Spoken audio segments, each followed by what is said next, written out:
Guys, am I audible clearly? Yes, ma'am. Yes, ma'am. And my screen is visible? Yes, Yes, ma'am. ma'am. ठीक है, अब हम पढ़ेंगे respiration को हम एम्फीबॉलिक पाथवे क्यों बोलते हैं, बट उसके पहले ना कुछ चीजें हमको समझनी है।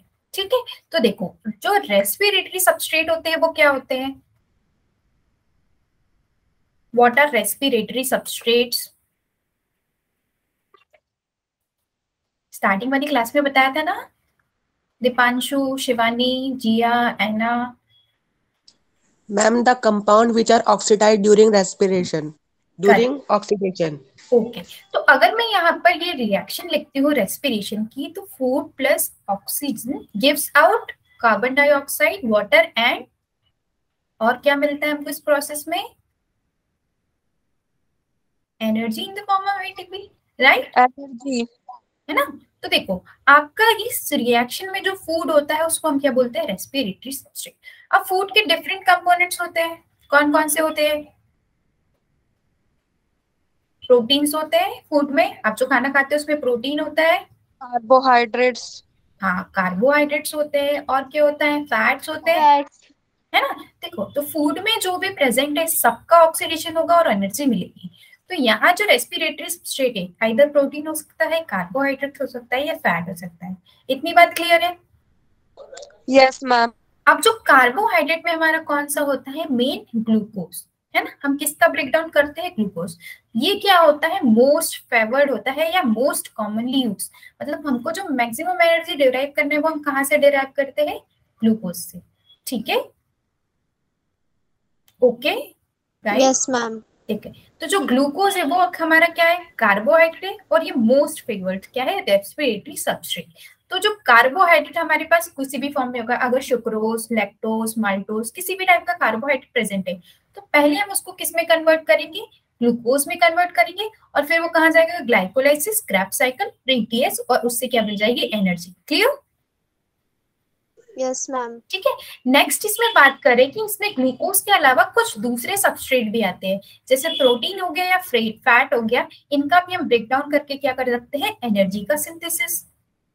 Okay, Yes, ma'am. अब जो Yes, हमारे ma'am. फैट्स दो टाइप के होते हैं, हमने बायोमोलिक्यूल्स में पढ़े थे। ग्लिसरॉल्स पढ़ा था हमने, ट्राईहाइड्रोक्सी प्रोपेन, इसमें 3 OH ग्रुप होते हैं, और फैटी एसिड्स, ये डिफरेंट काइंड्स ऑफ क्या है? फैट्स है। इतनी बात क्लियर है? Yes, ma'am. है ना? तो Yes, जो ma'am. फैटी एसिड में क्या है आपका? फैटी एसिड जो हमारा फैट है उसको हम किस में कन्वर्ट कर देते हैं? Directly acetyl co enzyme A में। अब बताओ ये एसिटाइल को एंजाइम ए किस प्रोसेस में एंटर करता है? रेस्पिरेशन में हमने 3 पढ़ी, ग्लाइकोलाइसिस, क्रैब साइकिल और ईटीएस। एसिटाइल को एंजाइम में कहाँ एंटर करेगा? Ma'am, Krebs cycle. Yes, Krebs cycle में जाएगा, और इससे हमने क्या बना ली? एटीपी बना ली। दूसरी बात करूं मैं ग्लिसरॉल की, तो ग्लिसरॉल कन्वर्ट होता है पीजीएल। पीजीएल कहाँ पढ़ा था हमने? ग्लाइकोलाइसिस में पढ़ा था। Yes, glycolysis ma'am. में ग्लूकोज का ब्रेकडाउन करके हमारे पास पीजीएल के 2 मॉलिक्यूल्स आए थे। तो जो फैट्स में ग्लिसरॉल है वो पीजीएल में कन्वर्ट होता है, और फाइनली ये बना लेगा पायरुविक एसिड, और फिर पायरुविक एसिड से एसिटाइल कोएंजाइम ए, और ये फर्दर एंटर कर जाएगा आपके क्रैब साइकिल में। तो इस तरीके से हमारे फैट से क्या हुई? एनर्जी रिलीज हुई। क्लियर हुआ Yes, गाइस? ma'am. अब Yes, बात ma'am. करते हैं प्रोटीन्स की। तो प्रोटीन क्या होते हैं, किसमें ब्रेकडाउन होते हैं? जो प्रोटीन का मोनोमर होता है अमीनो एसिड, तो प्रोटीन ब्रेकडाउन होके क्या बनेगा? Amino acid. फिर इस अमीनो एसिड्स में से क्या होगा? डीएमिनेशन। अब बताओ, अमीनो एसिड्स के पास NH2 ग्रुप होता है। Yes, ma'am. तो इस NH2 ग्रुप के रिमूवल को क्या बोलते हैं? डीएमिनेशन। तो पहले प्रोटीन ने क्या बनाया? अमीनो एसिड, फिर उस अमीनो एसिड से NH2 क्या हो गया? रिमूव हो गया, और उसके बाद जो बचा हुआ मॉलिक्यूल है वो कहाँ एंटर करेगा? क्रैब साइकिल में। क्लियर इतनी बात? Yes, ma'am. ठीक है, तो देखो फैट्स है, कार्बोहाइड्रेट्स है, प्रोटीन है, ये क्या है तीनों? जल्दी बताओ क्या है ये तीनों? Respiratory substrates, Yes, ma'am. है ना? अब ये रेस्पिरेटरी सबस्ट्रेट फाइनली क्या करते हैं कि इनका क्या होता है? ऑक्सीडेशन, और इनके ऑक्सीडेशन से हमको मिलती है एनर्जी। Okay, Yes, ma'am. ठीक है, तो देखो यहाँ पर आपको फैट्स दिख रहा है, कार्बोहाइड्रेट दिख रहा है, प्रोटीन है, तो इन तीनों का क्या होगा, अलग अलग टाइप से ब्रेक डाउन होगा। ये फाइनली एंटर करते हैं कहाँ, क्रैब्स साइकिल में, और क्रैब्स साइकिल से ये क्या बनाएंगे, एटीपी। ठीक है, Yes, ma'am. तो हमने जो ग्लूकोज का है वो पूरा इस चैप्टर में डिस्कस करा है कि ग्लूकोज पहले ग्लाइकोलाइसिस में जाता है, फिर क्रैब साइकिल में जाएगा, और क्रैब साइकिल से एटीएस में जाएगा, और फाइनली कितनी 36 एटीपी दे देता है। ऐसे ही फैट्स के जो टाइप है, ma'am am I audible? Yes, कुछ कह रहे थे आप? ठीक है, तो ये फैट्स और फैट्स के डिफरेंट टाइप है, फैटी एसिड और ग्लिसरॉल, ये भी फाइनली क्या बनाएंगे, एसिटाइल को एंजाइम है, and it will enter into the process of Krebs cycle. Proteins degrade होके क्या बनेंगे, अमीनो एसिड्स। इस अमीनो एसिड से कौन सा ग्रुप रिमूव हुआ था, कौन सा ग्रुप रिमूव हुआ था, NH2. और इस प्रोसेस को हम क्या बोलते हैं, डीएमिनेशन। डी का मतलब देखो कहीं भी आया तो उसका मतलब क्या होता है, रिमूवल, और एमिनेशन मतलब अमीन ग्रुप। ठीक है, ओके, Yes, ma'am. सभी को क्लियर है इतनी बात? Yes, ma'am. ठीक है, अब जो आपके मेटाबॉलिज्म होता है, मेटाबॉलिज्म में दो कैटेगरी होती है, कैटाबॉलिज्म और एनाबॉलिज्म। अब बताओ what is catabolism and what is anabolism. Cata का मतलब क्या होता है और एना का मतलब क्या होता है, एनीवन? दीपांशु, एना, जिया, शिवानी? मैम जब दो कंपाउंड को मिला के एक कंपाउंड बने, है ना, तो जब हम सिंथेसिस करेंगे या बिल्डिंग अप करेंगे, किसी भी चीज को बनाएंगे, उस प्रोसेस को हम बोलते हैं एनाबॉलिज्म। और केटाबॉलिज्म मतलब ब्रेक डाउन, मतलब जब हम तोड़ रहे हैं। ठीक है, इन दोनों प्रोसेस का मतलब समझ में आया? Yes, yes ma'am. मैम। अगर प्रोटीन को मैं तोड़ के क्या बनाऊंगी, अमीनो एसिड्स, तो ये कौन सा प्रोसेस होगा, कैटा या एना? Cata. कैटा। अब उल्टा कर देती हूँ मैं इस रिएक्शन को कि मैं बहुत सारे अमीनो एसिड्स को जोड़ रही हूँ, तो फिर मुझे प्रोटीन मिल रहा है, तो ये क्या होगा, कैटा या एना? Ana. अब इन दोनों टर्म्स में आपको मतलब है, समझ में आ गया ना? Yes, ma'am. आप इसको याद कैसे रखोगे, एना एड मतलब इसमें चीजें जुड़ेगी, और कैटा कट, यहाँ पर चीजें क्या होगी, टूट जाएगी। ठीक है, अब याद रहेगा? Yes, ma'am. ठीक है, तो आपका जो रेस्पिरेशन होता है उसमें ना ये दोनों प्रोसेस होती है। कौन कौन सी दोनों प्रोसेस होती है रेस्पिरेशन में, सिंथेसिस और ब्रेक डाउन की। ठीक है, okay, yes Yes, ma'am. ma'am. यहाँ पर सिंथेसिस भी होता है और ब्रेक डाउन भी होता है। जब ये दोनों प्रोसेस साथ में होती है तो हम उस टाइप के पाथवे को या उस टाइप की रिएक्शन को क्या बोलते हैं, एम्फीबॉलिक। क्लियर है? Yes ma'am. इसलिए हम रेस्पिरेशन को एम्फीबॉलिक पाथवे बोल सकते हैं, हाँ या ना? Yes, ma'am.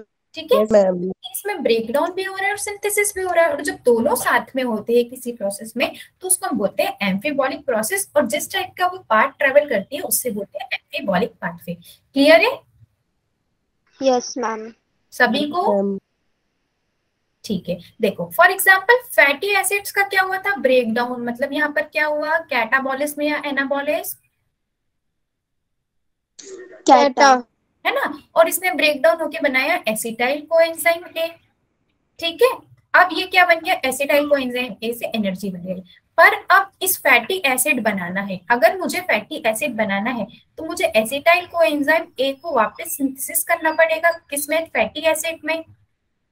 तो देखो यहाँ पर Yes, क्या हुआ, ma'am. ब्रेक डाउन, और यहाँ पर हुआ सिंथेसिस, इसीलिए इस प्रोसेस को बोलते हैं रेस्पिरेशन, सॉरी एम्फीबॉलिक पाथवे। ठीक है, Yes, ma'am. अब नेक्स्ट पार्ट इसमें आता है RQ, that is respiratory question. अब बताओ कोशेंट क्या होता है, अगर 2 is divided by 4 then what will be the quotient and what will be the remainder. Guys normal mathematics तो पता है ना, जल्दी बताओ। जो हमारा वैल्यू फाइनली आता है उसको हम क्या बोलते हैं, कोशेंट, और जो हमारे पास बचता है उसको क्या बोलते हैं, रिमाइंडर। इतना तो पता है ना, remainder, sorry guys, am I audible और नॉट? Yes, ma'am. तो इतना तो पता है ना? Yes, ma'am. तो हम यहाँ से क्या निकालेंगे, रेस्पिरेटरी क्वोशंट की वैल्यू, मतलब हम किसी से किसी को डिवाइड करेंगे और जो वैल्यू आएगा उसको बोलेंगे रेस्पिरेटरी क्वोशंट। अब इस रेस्पिरेटरी क्वोशंट में कौन डिवाइड किससे होता है, तो देखो रेस्पिरेशन के प्रोसेस में CO2 इवॉल्व होता है या यहाँ पर एग्जिट होता है गाइस, हाँ या ना, Exit. है ना, और O2 इन होता है, एंटर होता है। Yes, ma'am. अब इनका कुछ ना कुछ स्पेसिफिक अमाउंट यहाँ पर एंटर हो रहा होगा, एग्जिट हो रहा होगा, हाँ। Yes, ma'am. Yes, ma'am. तो जब हम CO2 के अमाउंट को किससे डिवाइड करेंगे, O2 के अमाउंट को, but for a specific respiratory substrate. Respiratory substrate क्या है, what is respiratory substrate, Protein, carbs, fat. है ना। तो अलग अलग रेस्पिरेटरी सबस्ट्रेट होंगे तो अलग अलग आपके आरक्यू का वैल्यू भी होता है। मतलब ये कह सकते हैं कि आरक्यू किस पे डिपेंड करेगा, आपका रेस्पिरेटरी सबस्ट्रेट पे। मतलब अगर प्रोटीन को सपोज CO2 लग रहा है 50 और O2 उसमें निकल, O2 कितना इन्वॉल्व हो रहा है उसमें 20, तो 50/20 अगर करेंगे तो हमारे पास प्रोटीन का आरक्यू हो जाएगा। सिमिलरली क्या होगा हमारा, कार्बोहाइड्रेट्स का भी और फैट का। तो आरक्यू क्या होता है, ratio two the volume of CO2 evolve, मतलब CO2 का जितना अमाउंट यहाँ पर निकला है उसको हम किससे डिवाइड करेंगे, O2 कितनी यूज हुई है, ठीक है। तो हमारे पास जो वैल्यू आएगा दैट वुड बी आरक्यू। अब रेस्पिरेटरी सबस्ट्रेट पे डिपेंड करेगा, मतलब प्रोटीन के लिए it would be different, fat के लिए अलग होगा और कार्ब्स के लिए अलग होगा, ठीक है। Yes, ma'am. अब जो हमारा ग्लूकोज होता है, तो ग्लूकोज की रिएक्शन में हमको 6 ऑक्सीजन भी लगती है और 6 CO2 यहाँ से इवॉल्व होती है, इसीलिए इसका वैल्यू कितना होता है 1। तो what is the RQ for carbs या ग्लूकोज, 1, ठीक है। अब बात करते हैं किसकी, फैट्स की और प्रोटीन्स की। तो फैट के लिए it is usually less than 1, ठीक है। अगर भी आप बात करते हो फैटी एसिड की, तो फैटी एसिड का कितना वैल्यू होता है 0.7, ठीक है, और प्रोटीन्स का कितना होता है 0.9। आपको यहाँ पर याद क्या करना है, ये वैल्यूज, ये तीनों वैल्यूज आपको याद करना है, ठीक है। क्वेश्चन आपको आएगा कि what is the RQ for carbohydrates, तो आपको क्या लिखना है वहां पर 1। फैट के लिए पूछेंगे तो it will be less than 1, fatty acid के लिए पूछेंगे तो इट वुड बी 0.7 और प्रोटीन्स के लिए कितना होता है 0.9। क्या आप लोगों को ये सारी बात क्लियर है, यस मैम। सभी को समझ में आ गया ना, एम्फिपोलिक पाथवे और आरक्यू वाला। Yes.